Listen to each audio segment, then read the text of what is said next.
It is 7:30 p.m. CST on the 28th of August of 2021, and it's time for Cast Talks. Well, good evening to you, Playful. Glad you could stop by, and thank you to... before I say thank you, I'll explain what Cast Talks is. This is a show where we hang out for about 2 hours on Saturday evenings, and we just chill, read some good news, listen to me talk for a little while. I hang out with chat, and generally, we promote any sense of chill that can be had or felt. If you need something in the background or just something to listen to while you do some chores, then this is the stream for you.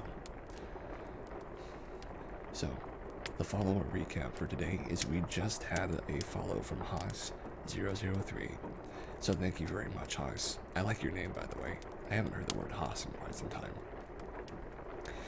But either way, let me know how the voice levels are, Playful. They're a little quiet on my end, but I can't seem to change them too much. So give me some input whenever you hear it.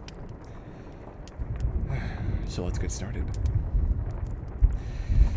This was a little bit of a slow week for me, to be honest with you. I was not very motivated to do much. Yeah, it looks like you have to turn it up a little bit. I'm not sure why. Yeah, my volume's at max. Maybe my stuff isn't quite right. Well, I can worry about that later. For now, we're just going to enjoy the stream and what we have. So,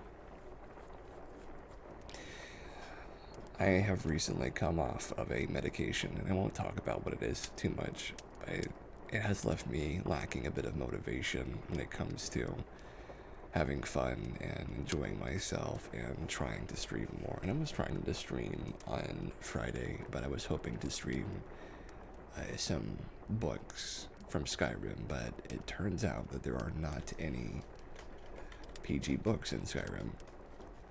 And so I couldn't stream any of them, but it's alright. I read a few of them and enjoyed myself regardless, but I'm trying to think of what I can do for Fridays. I may very well go back to doing the radio streams at SOS, which I was doing for quite some time, and I had fun doing as well. But as well, I want everybody listening to give some of their thoughts and maybe a piece of their heart to my good friend Ella, who's going through a very awful, tragic thing right now. It'd be awesome to hear me there. Well, thank you. She's going through a very terrible tragedy, and I wish the best for her, but if anyone out there has a spare moment to think, to pray for somebody, I think Ella could use your prayers right now. So, I am thinking of you, Ella, and I love you. As far as other things go, I didn't end up going to the animal shelter either, which I am remiss about, but I'll see if I'm able to go next week. I do want more animal pictures, which I do love to take. It's just been so hot recently that I haven't really been able to manage going over there, but I'm keeping cool regardless. I gotta fix my ceiling fan, so now it's not wobbling like crazy. But on top of all that, there have been some side effects of going off of that medication, and hopefully they'll be remedied by maybe trying something different or calming down a little bit, because I am a little uncalm these past few days. Luckily, I'm calm enough to have this stream, which I'm grateful for. So, how have you been, Playful? What has your week been like? I'd like to hear.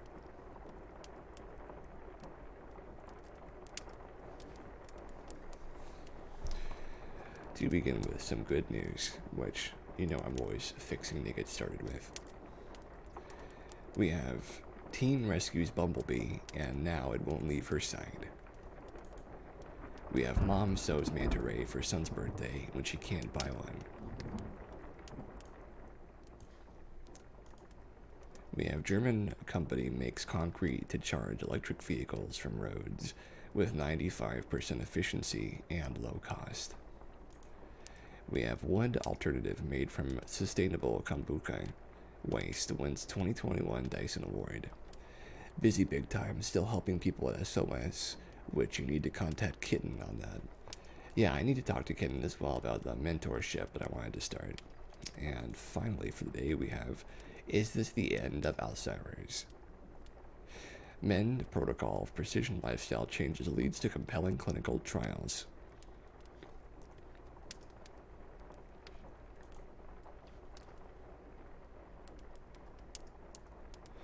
So, to begin with, we have a story about a bumblebee and a teen.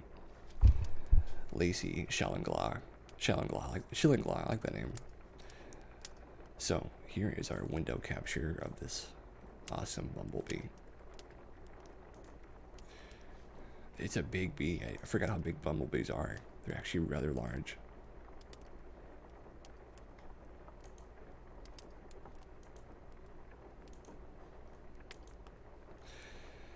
A teenager, and this is by Good News Network from August the 22nd. A teenager who rescued a bumblebee says it's now a loyal pet, following her everywhere and even sleeping in a jar by her bed. I love that. I do like bees a lot, so this is great. It all started 2 weeks ago when Lacey Schillinglaw, 13, spotted the large bumblebee lying in the road while walking her dog. She scooped up the bee and noticed it had a crumpled wing. She tried to put it in a safer spot on some flowers in a nearby park, but it refused to stay put, buzzing back over to Lacey and crawling all over her. And after an hour, she gave up and headed home with the creature perched on her shoulder. This is magical. Despite repeated attempts to leave the insect outside, the buzzing friend has refused to leave Lacey's side.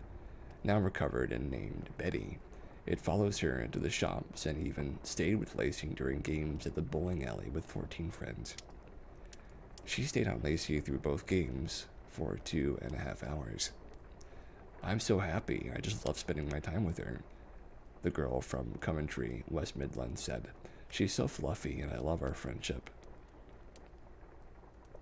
On the way home, Betty was perching on the girl's glasses as she went onto her local shop to buy milk, shocking other shoppers. The insect apparently enjoys nibbling on Lacey's food, but also gets fed sugar water, honey, and strawberry jam. Lacey takes her bee pal into the garden to feast on flower nectar, but as soon as the teen goes back inside, Betty is right beside her. At night, Lacey tucks Betty up in a little pot beside her bed, and while there's no lid, the animal stays put until morning.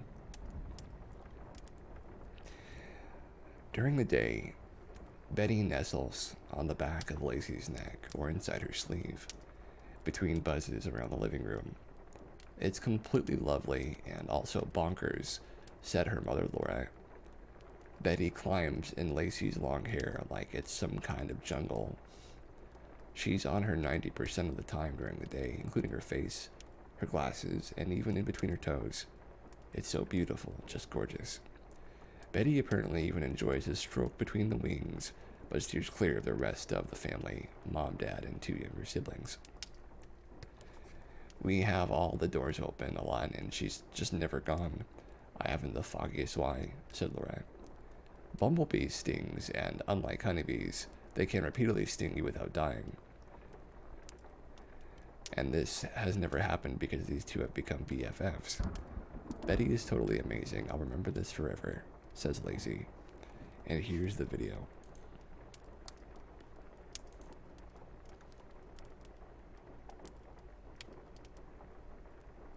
Bumblebees are huge. Look at that thing. It's just crawling around. Just crawling around. This counts as a cute animal video, it turns out.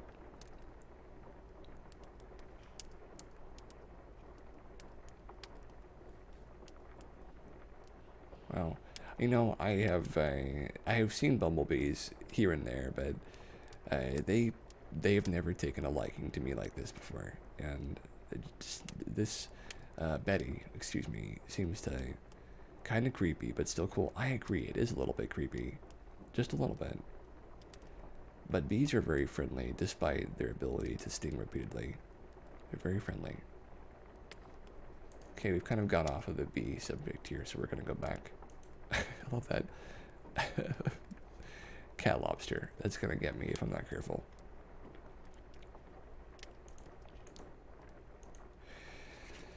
But yeah, I like the idea of like a bee plushie or a bee pillow.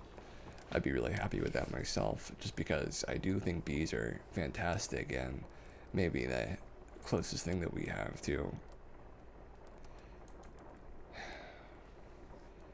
like an all around lovely and perfect insect that just does its job and saves the world. They're the busiest creatures on the planet.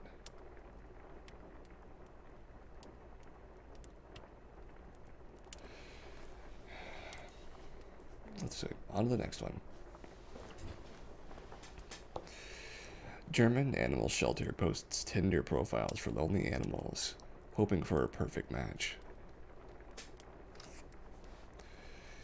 A German animal shelter began using the Tinder dating app to post profiles of lonely dogs and cats looking for love. Reuters reported that the Munich Animal Welfare Association hired an unnamed advertising agency to photograph a few of their adoptable animals and write some Tinder profiles to find the perfect match. One of the animals was a black and white cat called Captain Kirk. Several people have swiped right on Tinder, according to the shelter's Jillian Moss. The response is insane. It's exploding everywhere, she told Reuters. The shelter has been processing requests and doing interviews with the hope of finding proper homes for the single pets, pairing them with lonely humans. And here's another video of that. Aww. The swipe right on the German animal shelter's creative approach to finding homes for its furry residents.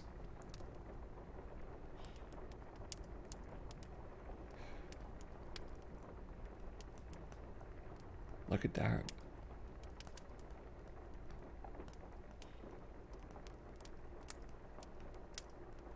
Huh, the mic's cutting out, huh? Well, that's not good.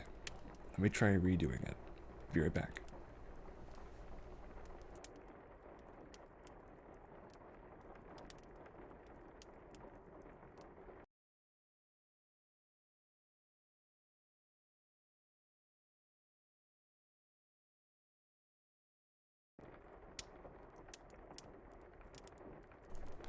Okay, let me know if that helped.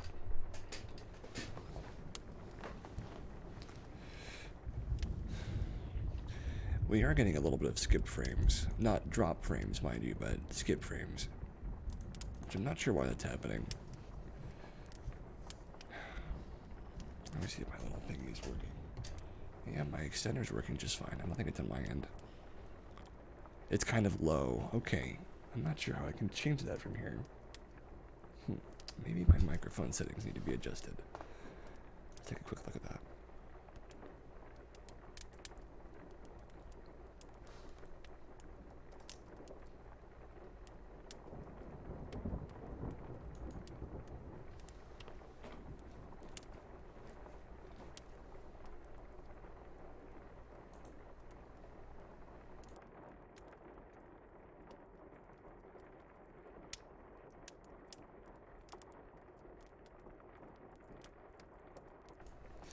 Yes, it's a bit low today. I'm not sure what's changed about that.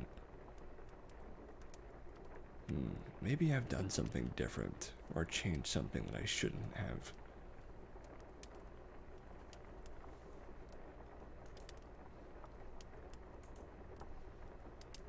Though I can't imagine what I've done differently.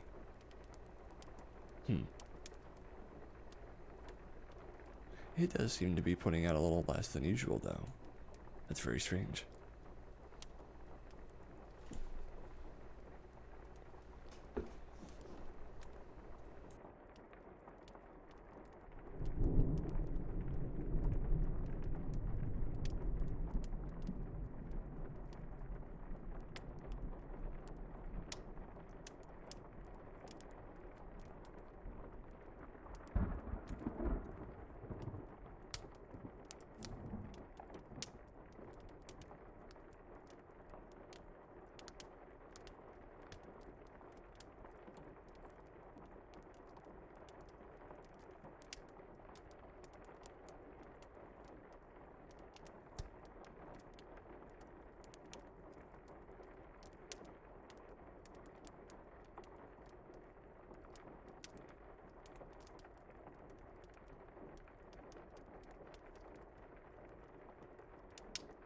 Alright, folks, just a bit of quick maintenance.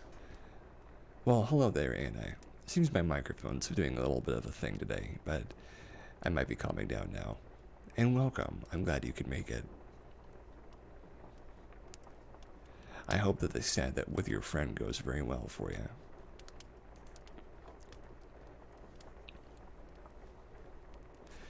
So here's our next good news story.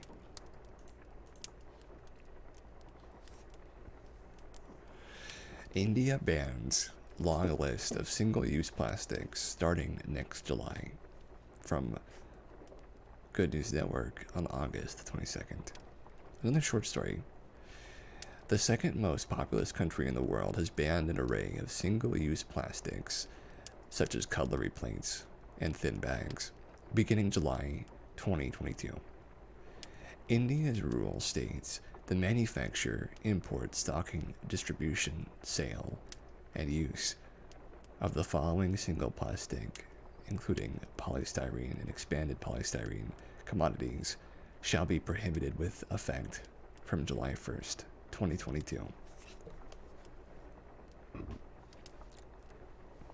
Ear swabs with plastic sticks for balloons, plastic flags, candy sticks, ice cream sticks, polystyrene thermocol for decoration, plates, cups, glasses, cutlery, such as forks, spoon, knives, straws, trays, wrapping or packing films around sweet boxes, invitation cards, and cigarette packets, plastic or PVC banners less than 100 micron stirrers.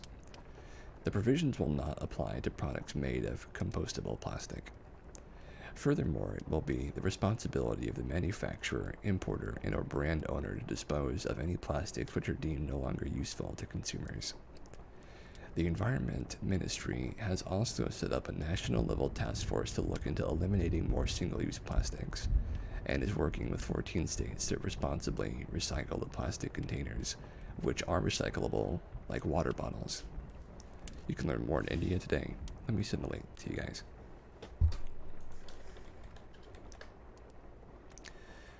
So here is the site if you're interested to learn more. It's a bit of a long one, but hopefully you can find something cool there. And that's another story in the bag. We have a lot of shorter stories today, but this next one's a little longer.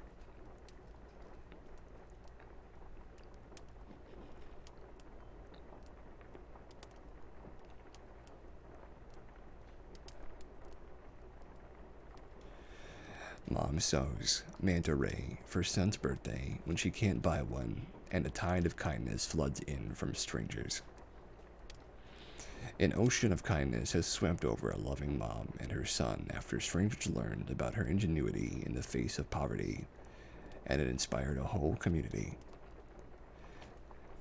And here's the hand-sewn manta ray that she made for her son on the left there. It's very cute. Tiffany Holloway wrote a post on Reddit about her son and how he wanted a stuffed manta ray for his 5th birthday. She couldn't afford to buy one, so she crafted one and made it out of his old baby blanket. The photo of the blue ray with button eyes became the #1 post on Reddit, the largest online forum in the world, and soon hundreds of readers were sending Jason toy manta rays, squids, and other plush ocean creatures. But the fun didn't stop there for the Oklahoma Todd and his siblings.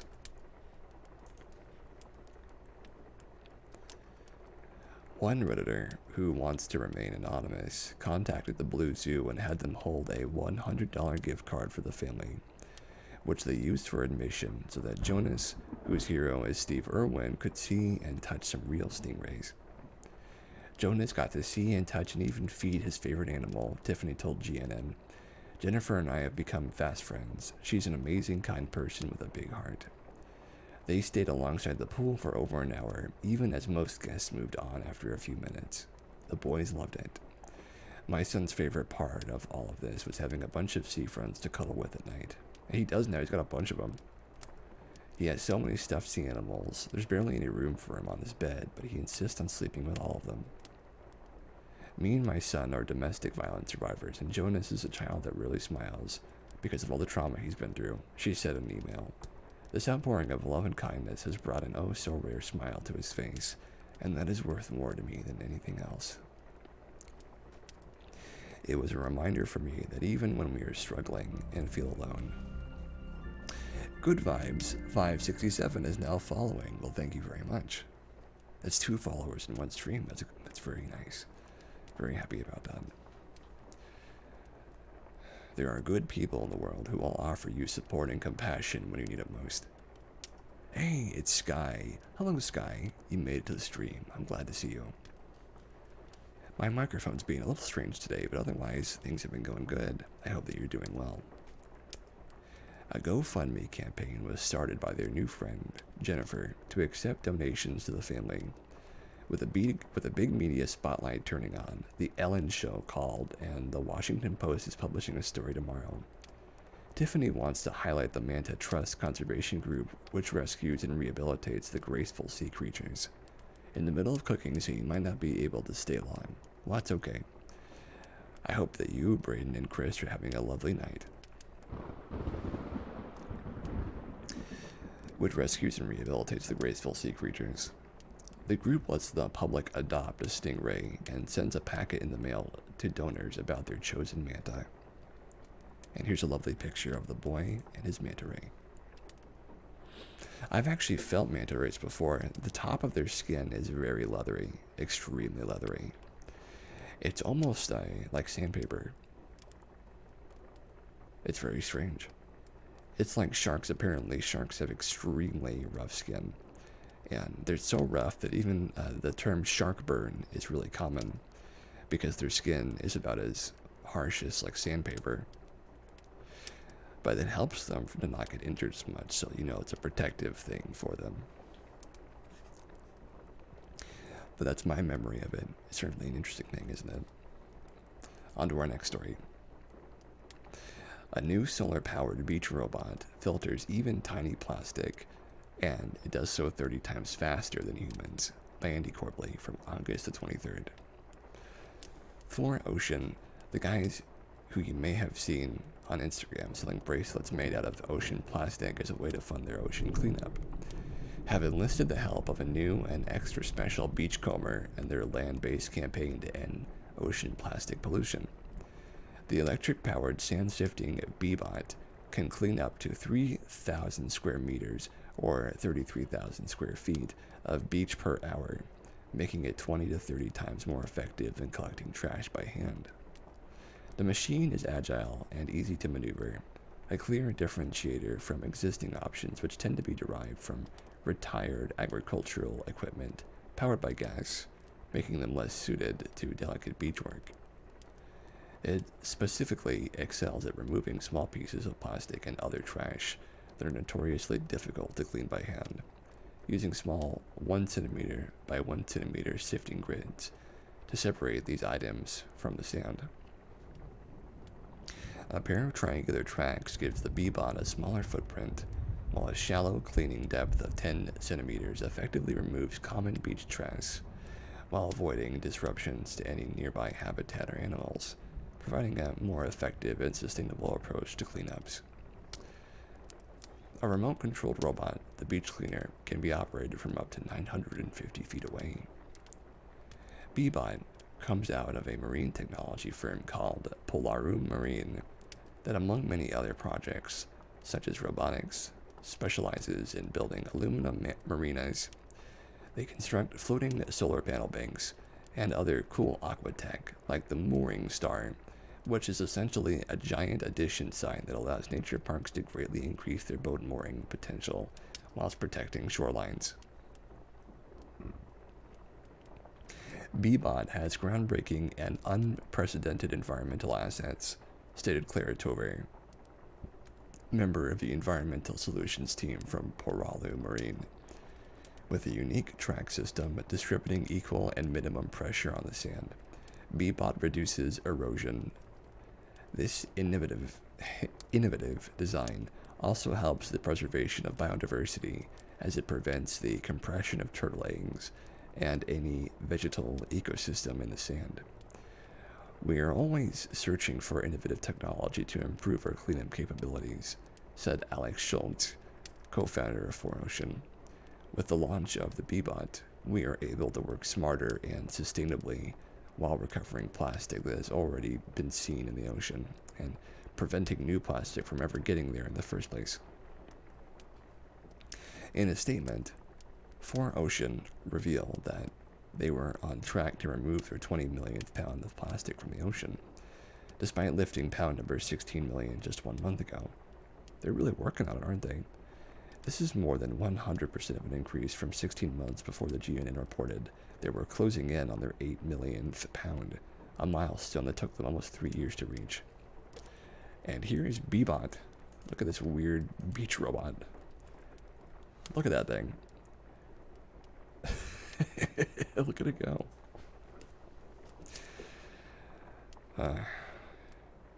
Wow.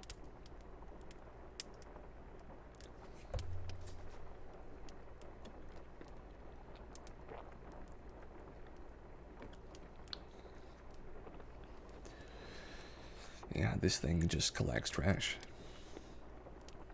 I love the tread. It's kind of like a tank tread. Wow, look at that filtering. The speed, the strength, the power. It's pretty amazing if you ask me. Oh my gosh, that's a lot of stuff it picked up. Jeez. It picked up like a ton of stuff. Thunder on the beach. Well, yeah, that's a very interesting looking thing. I'm impressed by it, honestly.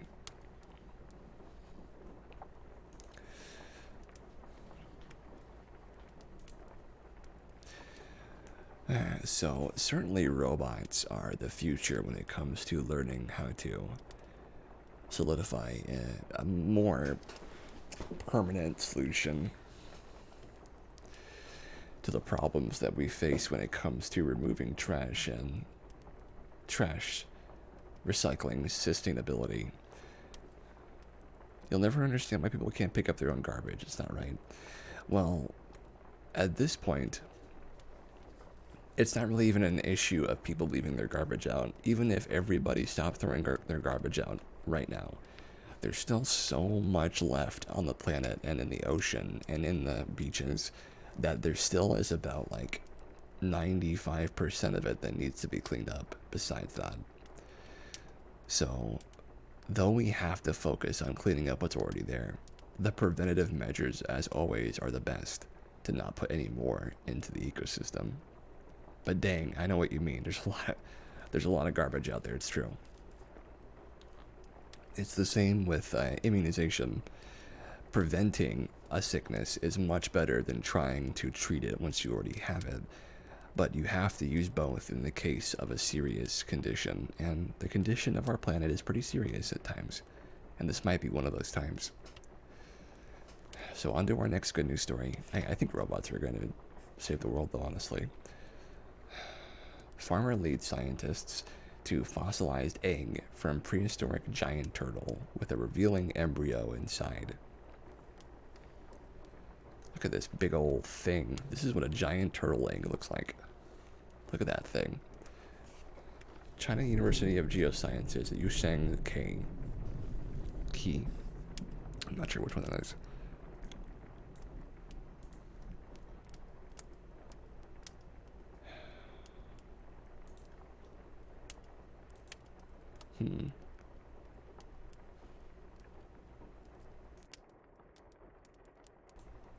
Okay, cool. Finding fossilized dinosaur eggs is not unheard of, but finding the fossilized remains of an embryo within the egg is rare indeed. Fortunately for a pair of paleontologists working in one of the Earth's great honeypot regions for dinosaur bones, North China, a local farmer had a few gems lying around to check over and inspect. In a box of what the farmer believed were strange, intriguing rocky orbs, scientists Feng Lu Han and Haishuo Zhang noticed one that was different enough to merit closer examination. The bony remains of the treasure contained within the eggshell were the only clues that scientists had to its origin, and while the farmer led them to the site where he found it, subsequently discovered specimens had held up poorly, very poorly, over the years. Egg in position, Zhang and Han looked to examine it using computed tomography, which would allow them to peer through the shell's exterior. What they found was a jumble of bones which consultants determined looked strikingly like a turtle embryo, belonging to an extinct genus of land tortoises called, and this is going to be a tough one for me to say, so bear with me, non-swing chelidae. Non-swing chelidae. Gosh, that's a long one. That lived among the Cretaceous period, the geological curtain call of the age of dinosaurs. They find is one of the largest and thickest shells Mesozoic turtle eggs have ever known to produce, write the authors in a study published in Proceedings of the Royal Society B. Yeah, I know, right, Anna? The turtle which laid the egg would have been among the largest turtles to ever exist, and from shell tip to shell tail would have been as tall as a grown man. Wow. How the eagle might have lived is difficult to imagine. All scientists know was that it was a plant eater, but the details within the eggshell may hint at what its habitat was like when it lived 144 to 66 million years ago. That's a big turtle. The thick-shelled spherical eggs, and this is me trying to say it again, of Na-Swang Shilians may have been an adaptation, at least in part, to incubation in harsh, arid environments, write the authors in their paper. Among living turtles, a calcified rigid shell limits the movement of water outside the egg shell to prevent excess water loss of the egg during incubation. Spherical shells can also reduce water loss, and thickened eggshell in some reptiles may be an adaptation to an arid climate. As scientists, speaking with National Geographic, discussed, the baby turtle would have to be a little Hercules to push his way out of such a thick shell. Yeah, he's like an obsidian orb. I'm not sure how he can get out of that. Here it is again. While Naswing shillings went extinct along with the non-avian dinosaurs, their aquatic relatives sailed right on through, along with other success stories like crocodiles, snakes, and ocean life. The giant tortoise of the Galapagos are slow-moving plant eaters, similar to non-swang shillings, putting them in the post-asteroidal apocalypse that occurred on Earth when much of the plant life perished. It would probably see them perish off like their ancient ancestors as well. However, we have plenty of turtles roaming around now that you can still see and hug and ride to your heart's content. But that would be one big turtle, I have to admit. You're playing Ark Survival Evolved at that point with a turtle like that, you know what I mean? Some of you know what I mean, I'm sure. So, we're on to our next good news story. Consider for a moment how big a turtle like that would be if it decided it wanted to if it decided it wanted to go over and make your home its home. It would just bash through the wall and just sit there for a while as long as it wanted to. It'd be like the Kool-Aid Man, except for it's also extremely armored and tough. You know, I think I would accept a turtle living in my living room if it decided it wants to live there. I mean, what can I do? And especially if they're endangered, I mean, you basically just have to let them stay for a while. Let them get comfy, or make them annoyed. I'm not sure what's worse, is a comfy turtle or an annoyed turtle. Probably a comfy turtle would stay longer, I'll say that much. Archaeologists discover a mighty queen seed of medieval power in a lost monastery in England. There are no turtles that I've seen in England, at least not ones that big, so I think we're safe here. The seat of power for one of the most influential women in medieval English history, Queen Sinethrith, it's a great name, and I love queens too, has been discovered in a small Berkshire village. A lost monastery in Cookham, where Sinethrith ruled as abbess, was located by a team from the University of Reading and local volunteers, and consists of the timbered remains of buildings where the monks and nuns lived. So the rectory, actually, as well as artifacts such as jewelry, crockery, and personal items. I didn't know what the word rectory meant until I listened to a Chilluminati podcast, so shout out to those guys. Not PG, but still very funny. Sinathrith was the wife of King Afa.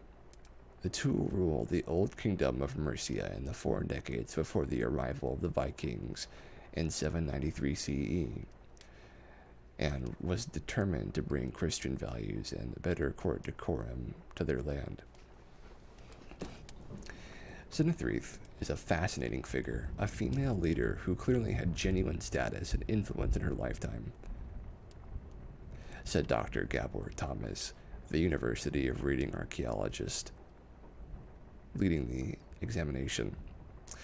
The items that have been uncovered will allow us to piece together a detailed impression of how the monks and nuns who lived here ate, worked, and dressed. This will shed new light on how Anglo-Saxon monasteries were organized and what life was like in them, he said.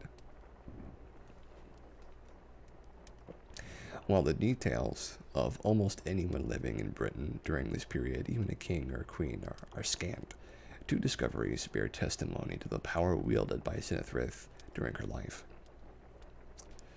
Coins minted during the reign of Afa and Sinathrith featured her visage, one of very few examples in all of Western Europe, much less England, and when King Afa exchanged letters with his opposite number in France, Charlemagne, to whom he considered himself equal, Charlemagne would address the letters to both Afa and Sinathrith by name.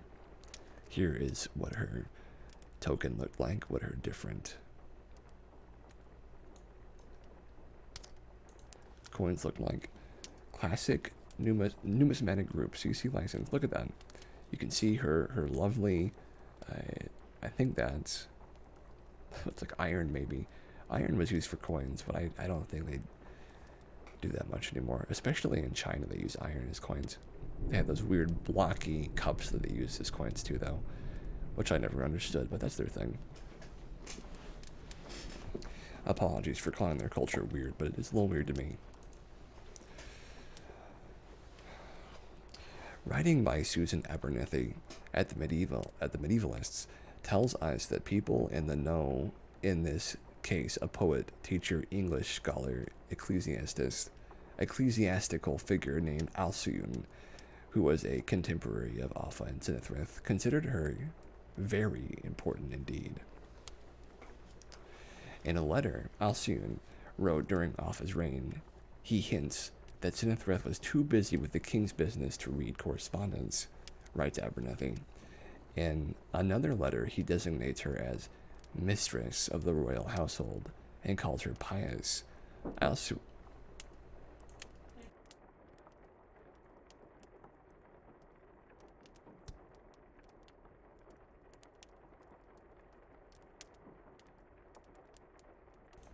Sorry about that, folks.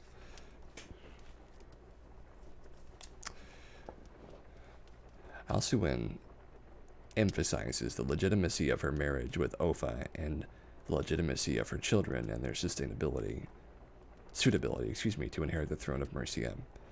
The discovery of her monastery was made along the River Thames on the grounds of the modern Holy Trinity Church, a rumored location of the monastery where, following the passing of her husband, she ruled as royal abbess from the year 796 until her death.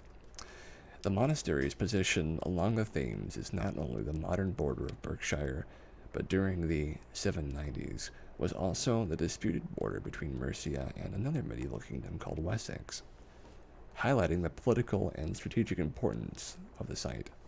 Livia Gershon, writing for Smithsonian Reports, excavations show that the building was constructed on a gravel island that raised it above areas that faced frequent flooding. The site was divided into zones, including a housing area and another with a cluster of hearths that were probably used for metalworking. As a religious and royal figure, the team from reading experts that her remains are to be found at the site, an incredibly exciting potential discovery, as the physical remains of a person can be used to create 3D imaging of what the powerful queen might have looked like. Lovely. I think that learning about the past is important, but I also have a extreme desire to learn about the future a little bit more. Though the past always repeats and all of that, it's still something of importance to me to learn exactly what and where things come from. So, on to our next good news story. If you have someone to talk to, it could stave off Alzheimer's, researchers find. This is by Good News Network from August 24th. That lightning strike just scared me a little bit. I'm going to turn that down. Researchers observed, supportive social interactions in adulthood are important for your ability to stave off cognitive decline, a new study finds. Researchers observe that simply having someone available most or all the time whom you can count on to listen to you when you need to talk is associated with greater cognitive resilience, a measure of your brain's ability to function better than would be expected for the amount of physical aging or related changes in the brain, which neurologists believe can be boosted by engaging in mentally stimulated activities, physical exercise, and positive social interactions. We think of cognitive resilience as a buffer to the effects of brain aging, says lead researcher Joel Salinas, MD, the Lulu P, and David J. Levidow, assistant professor of neurology at NYU Grossman School of Medicine and member of the Department of Neurology Center for Cognitive Neurology. My gosh, man. What a title. This study adds to growing evidence that people can take steps either for themselves or the people they care about most to increase the odds they'll slow down cognitive aging or prevent the development of symptoms of Alzheimer's, something that is all the more important given that we still don't have a cure for it yet.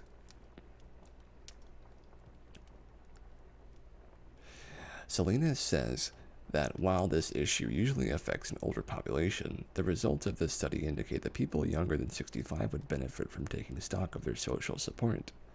For every unit of decline in brain volume, individuals in their 40s and 50s with low listener availability have a cognitive age that was 4 years older than those with high listener availability. These 4 years can be incredibly precious. Too often we think about how to protect our brain health when we're much older, after we've already lost a lot of time, decades, before, to build and sustain brain-healthy habits, says Salinas. But right now, today, you can ask yourself if you truly have someone available to listen to you in a supportive way, and ask your loved ones the same.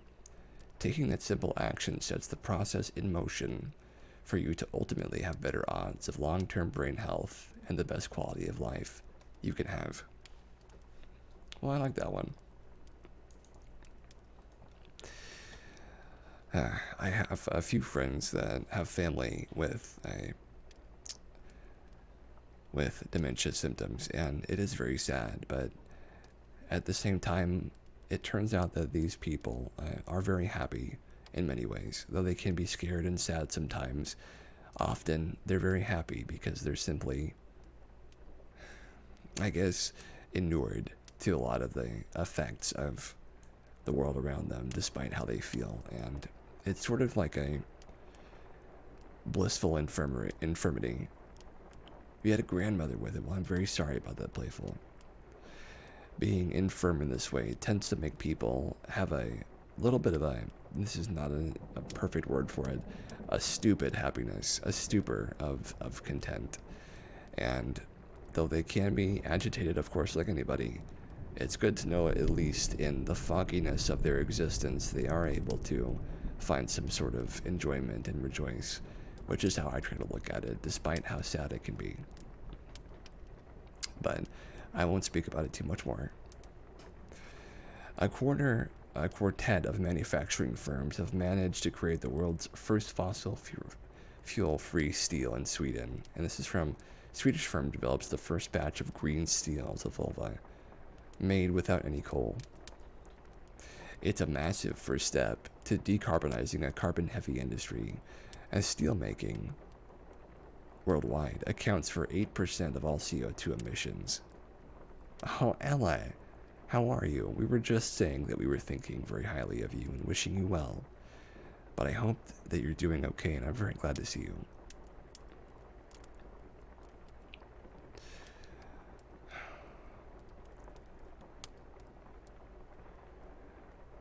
resulting from the need for coal in the manufacturing process, and the firms involved in the discovery represents 10% of Sweden's emission and 7% of Finland's.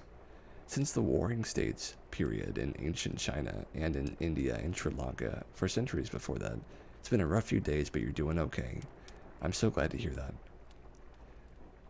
Metal workers have understood that to take a useful metal, iron, and turn it into a superior alloy, steel, they needed very high heat and a bit of coal.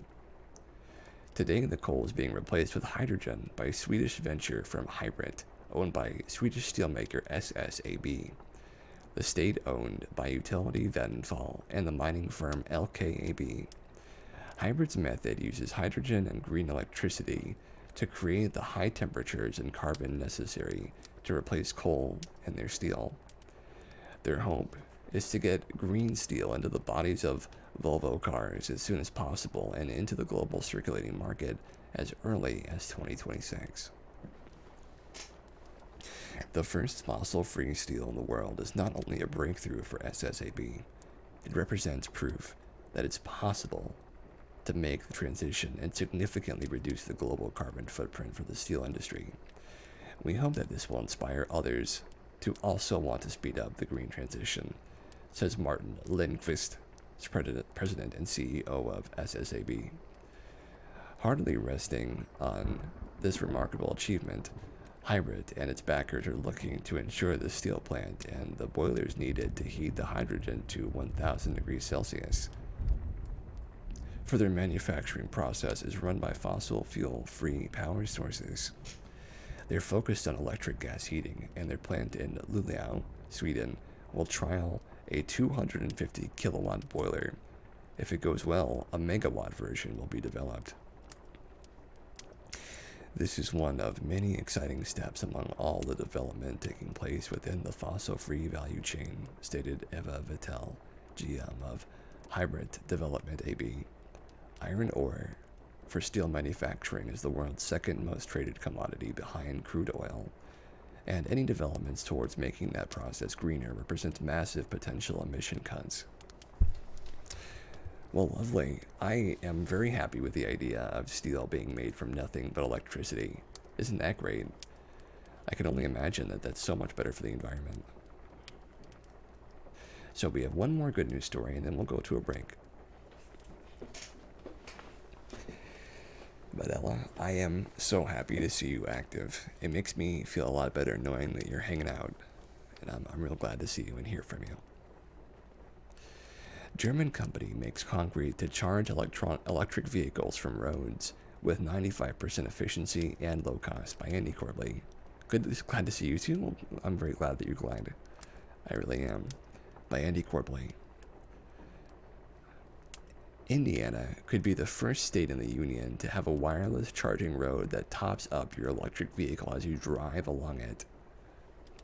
As the 21st century rolls on, we've all had those one or two moments where we see some new technology and the pace of innovation really comes home to roost in our heads, normally with some recollection of Star Wars or Star Trek. Maybe for some it would have been the self-driving feature of the Tesla or smart home systems, but for motorists in Indiana, the moment may come by the way of a shiny new wireless road. Ooh, I like the sound of that. While range and battery charging times are getting better every year, it's still the most limiting factor when it comes to the purchase of an electronic vehicle. The Indiana Department of Transportation has decided to tackle that by burying electrified wire coils that create a magnetic field along the road surface, mimicking the way wireless charging stations for tablets and phones are designed. In order to use the roads, cars would be fitted with a receiver coil to pick up the charge as they go along, and becoming magnetized, draw electricity from the coils themselves. My gosh, that's smart. Expected to take 3 phases, the work will begin in late summer, according to the statement from the contractor German firm in charge of designing and installing the technology, Magment. What a name. This project is a real step forward towards the future of dynamic wireless charging, said Mauricio Esquera, CEO of Magment. that will undoubtedly set the standard for affordable, sustainable, and efficient transportation electrification. Copper prices are pretty high these days. Early in the spring, they were at an all-time record, so Magment are ditching copper wire coils for recycled ferrite, which they believe will allow them to achieve a transmission efficiency of up to 95% and be built at standard road building installation costs, according to Singularity Hub. If the costs are savings and are real, then it could start production quite soon following 2 planned lab tests.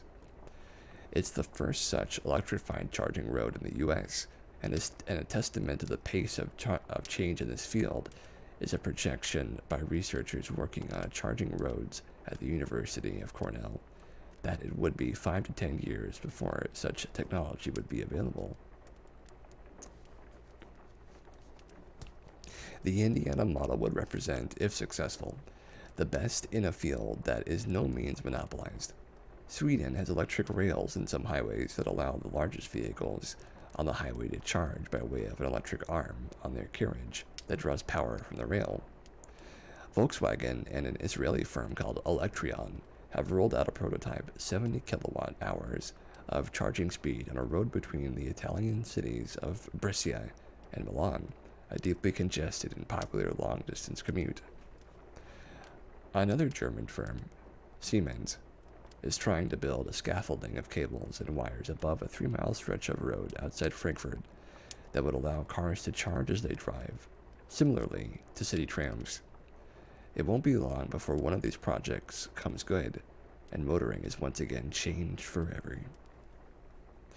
So folks, I need to take an early break because there's something I need to attend to. But what I recommend you do is you stand up, you get nice and stretched out, and then you come on back in just a few minutes, and then we'll pick up right where we left off. So go ahead and get yourself relaxed and ready, and come on back soon, because that's what I'm going to do.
Well, it is strange. My voice is a lot quieter than usual. I don't know why. I can try switching it. Okay, how's that? It's about the same. Maybe even quieter. That's very strange. I have to look at that while I work on this throughout the week. But anyway, thank you very much, and welcome back to all of you as well. I hope that you had a lovely break, or whatever you decided to do.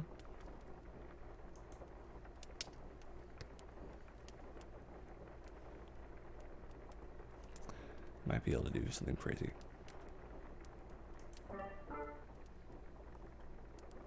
Okay. Let's try that. No, that didn't do anything. Okay, never mind.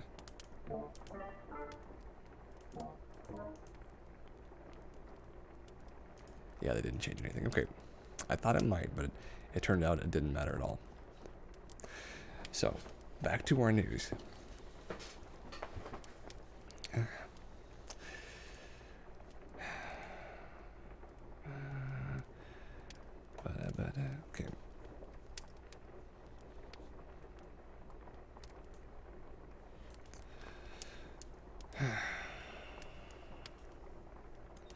So we are on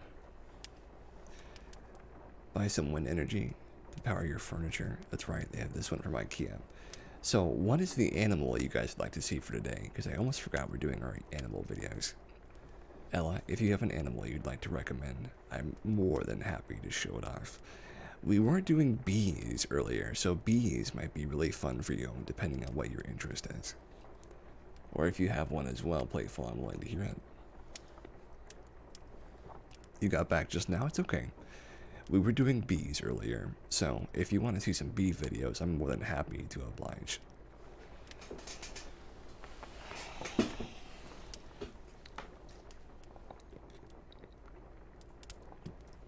Sure, okay, good. Bees it is. The bee's knees.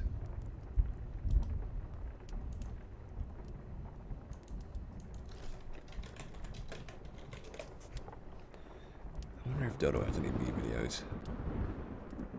They do.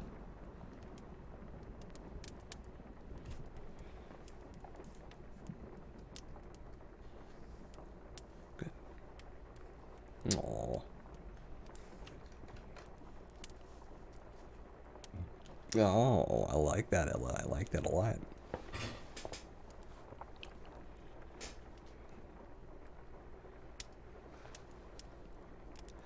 A bee with no wings? That's a tough life to have. She can't do anything but like crawl around. Aw.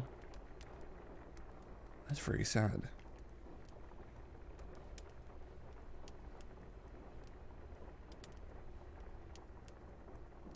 Wow, what a tough thing to have to live with. A bee with no wings.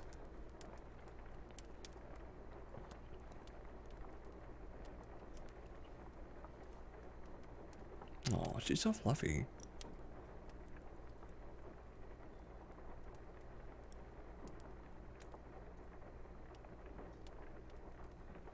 Oh, the little bee boy. She needs my help.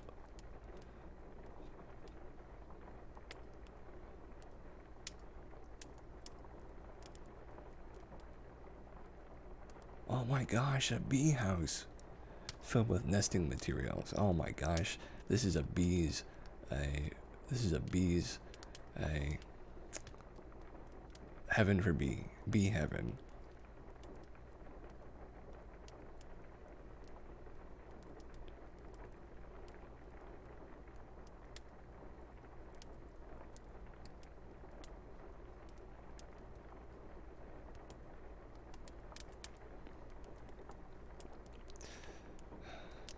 Oh, bee on the nose, bee on the glasses. Yeah, there was a bumblebee hanging around some goldenrod earlier in the year, but I haven't seen it since then.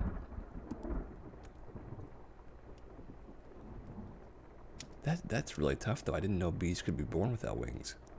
I never knew that.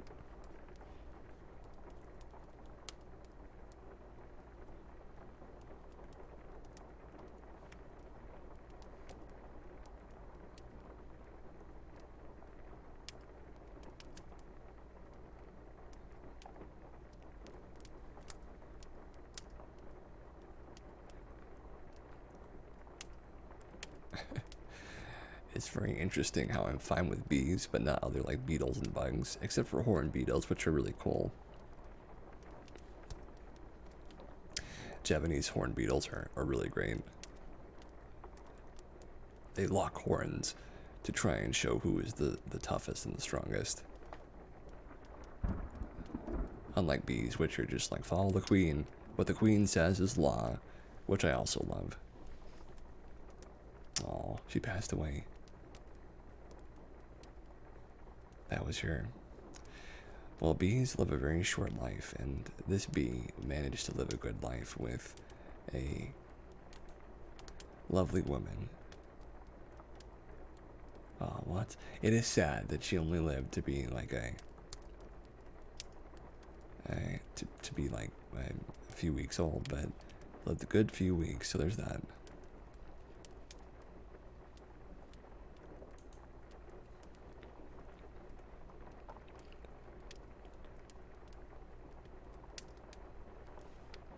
Saving the bees.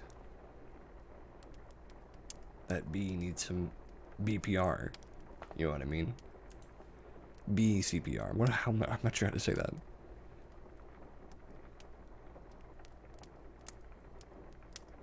You don't think bees are creepy, do you, Ella? This isn't too creepy for the stream, is it? I like bees, but seeing them up close is a little creepy, I have to admit. Nah, I'm good. Bees are the future. They're very important. They're like children. Very, very sincerely important.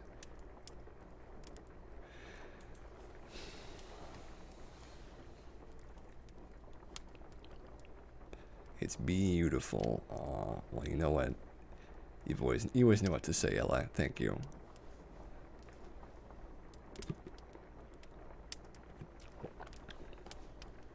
Look at that hive. Oh my gosh. Imagine all the honey in there. Succulent honey. I'm just kidding. I would never suck honey from a beehive. They need it more than I do. Look at them. If those bees are calm with the smoke, then they'll just let you pick them up by the handful. They don't mind. They'll let you do it. They're so calm, they don't mind.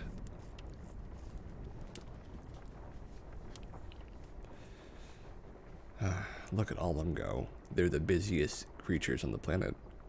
At least that's what I say.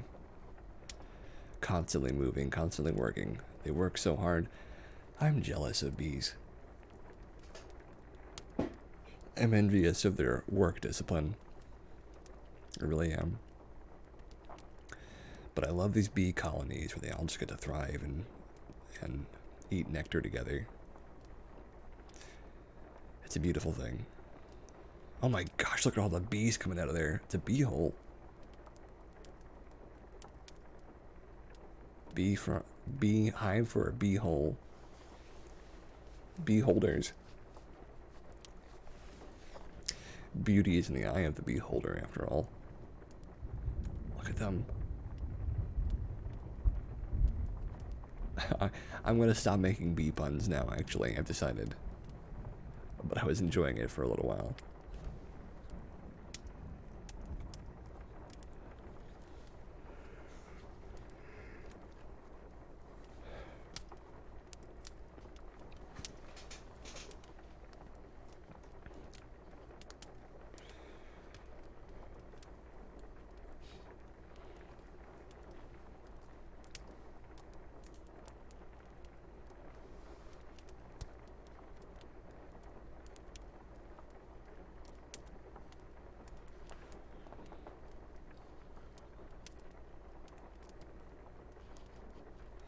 Oh, the best job in the world. You know, working with bees all day does sound like a lot of fun, assuming that you treat them right and they treat you right, too. I think I'm considering if I'm going to take a half day today, because I am pretty tired. Let's see how I'm feeling here in a few minutes. A couple have saved 90 million bees and gotten thousands of stings.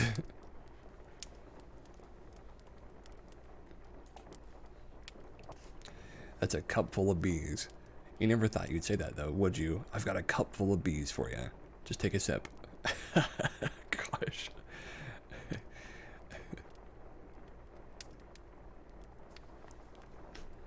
How about a box full of bees? Just a box.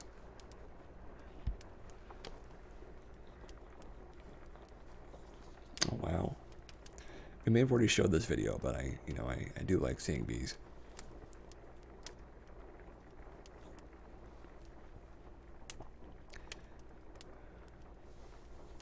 The queen bee, the strongest of the bees. Look at that raw honey. It's like a stone. It's like a big old rock of honey. That's great.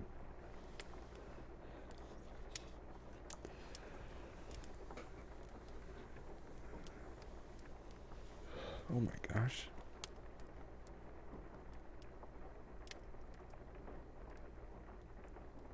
Oh my gosh. Yeah, those bees are okay.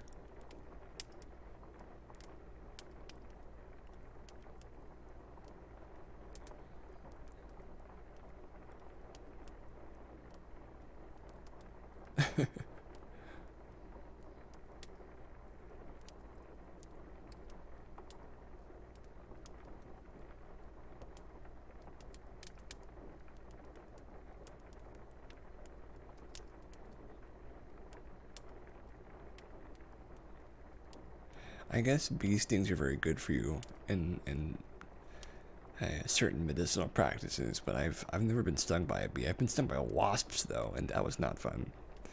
Wasps are not something I recommend getting stung by. It has no benefit to you. It just stinks.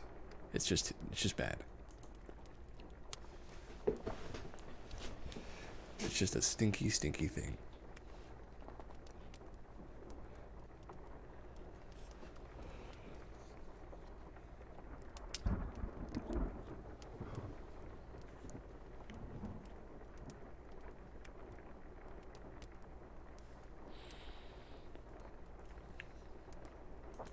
Oh, they're bee people. That's very cute.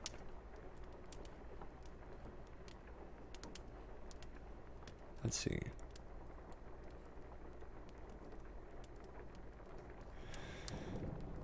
Okay, it's enough beats for today. So let's get back to this for a few minutes and see how we're feeling.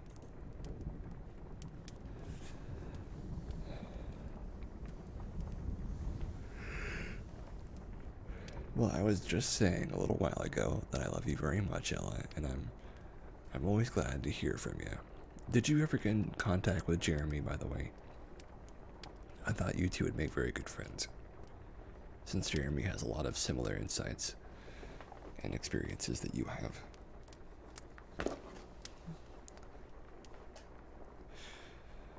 I do hope you're able to talk with them a little bit, because they're one of the best people I know, and a very good friend of mine. Distrida in general, though, is a very good... I'm a friend of that system, and some of the loveliest people I've ever met live there.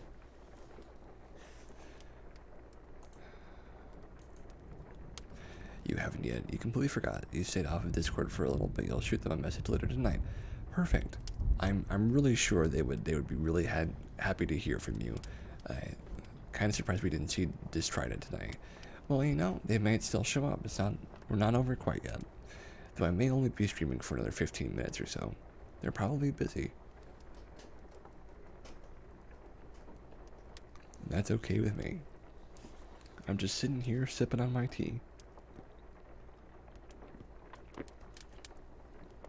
I may have to do some trolling around Second Life to get some more people interested. Because now that we're an affiliate, we have a responsibility to garner more and more interest, despite the little problems we have with microphones and stuff like that, which I'm sure I can solve this soon enough. We have to try our best to try and make sure that we can spread this good vibe to as many people as possible. Let me try one more thing before I continue.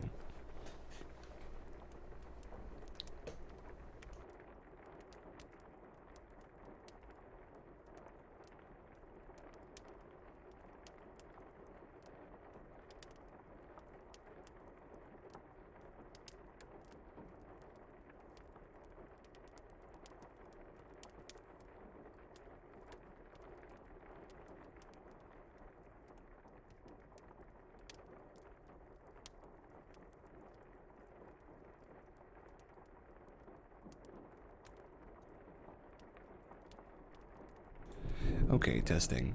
No, that didn't fix it. It's very strange. Very, very strange. Very, very strange. Filters. What filters are there? Gain? Let's see. Oh, I can make this a little bit better. So we'll try that.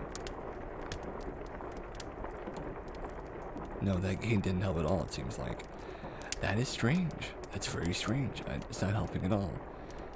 Well, where did I put gain on the wrong one? Hello, hello. Oh, there we go. That was a little louder. Okay, that helped. But that's too much. Sorry about that, folks. Well, that helped, but it's still kind of quiet on the other stuff. So let me turn this one off. There we go. Okay, well, I guess I solved that one. So if folks had to turn it back down, I'm sorry about that. But I'll see about fixing that permanently next time. So, let's get back into some good news. Buy some wind power with your furniture. IKEA is now selling renewable energy. As the world's premier home furnishing retailer, IKEA has for decades been forgetting to offer consumers the most important home furnishing of them all: electricity. Being that the largest furniture retailer on Earth has a new pledge to cut emissions by 50% by 2030 and to get carbon neutrality by 2050, IKEA has decided to fill in that gap with clean energy, allowing customers to buy wind and solar electricity and infrastructure from IKEA. Part of these emissions calculations represent a remarkable display of responsibility, as the group looks at sales of electrical appliances and factor in the electricity used to power them before adding that figure to their climate targets. At IKEA, we want to be fully circular and climate positive by 2030, built on renewable energy and resources. We believe the future of energy is renewable, and we want to make electricity from sustainable sources more accessible and affordable to all. Since Jan Gardberg, new retail business manager, Inca Group. Since 2016, the Inca Group, which manages 367 of the 423 worldwide stores, has invested 2.5 billion euros in renewable energy, including 2 solar parks in the US, a wind farm in Romania, and 534 wind turbines in 14 countries. They've also installed nearly 1 million solar panels on their stores and market IKEA brand solar panels to 11 world markets.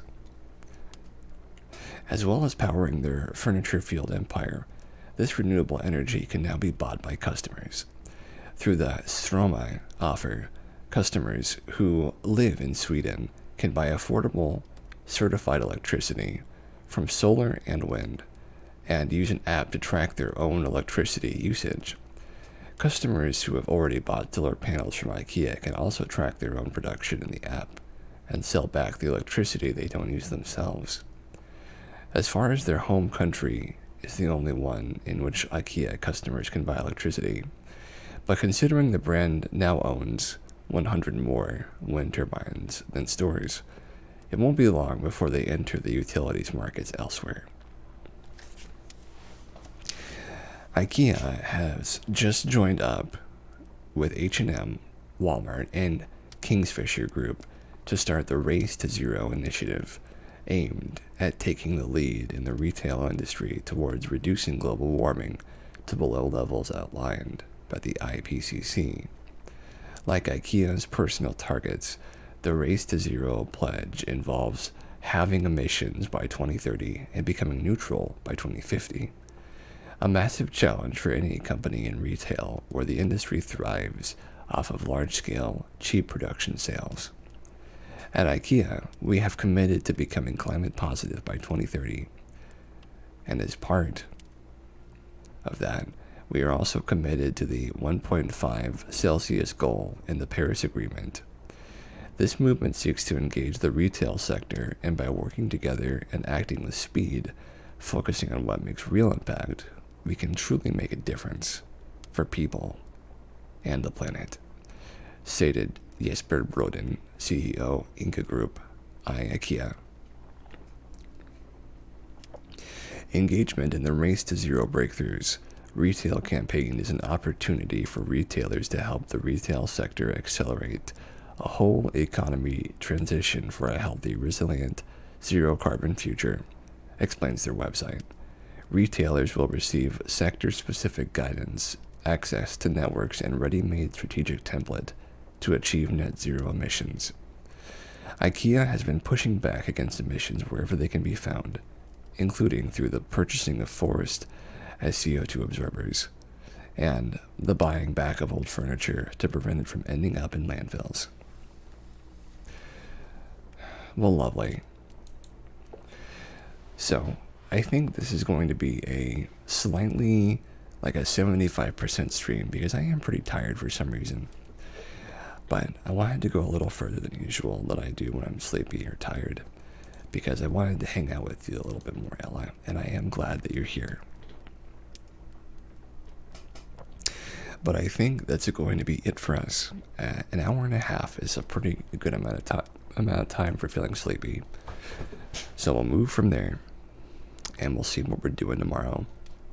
But until then, thank you guys for coming. I'm very grateful for the follows today from Good Vibes and Haas. I'm glad that we had a little bit of activity there, and I'm really glad that we got to do this. Lovely stream tonight, Cass. Well, thank you very much, Ella. You're a part of what made it lovely. And as always, stay safe out there. Get some good rest. Have a good night. And take care. And we'll see you tomorrow, next time as well. Goodbye.